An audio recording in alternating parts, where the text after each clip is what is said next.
How to save reels on Instagram. Hello guys, today I will show you how to save reels on your Instagram. Just watch this video until the end and make sure that you subscribe and you like this video. So let's start. You will go first and open Instagram.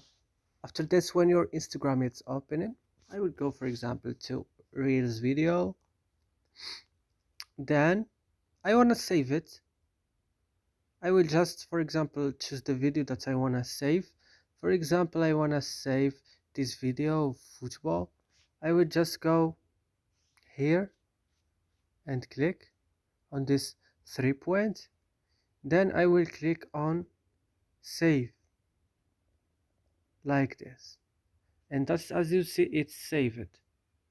So I hope this video is helpful. Don't forget to like and subscribe in our channel and see you next video.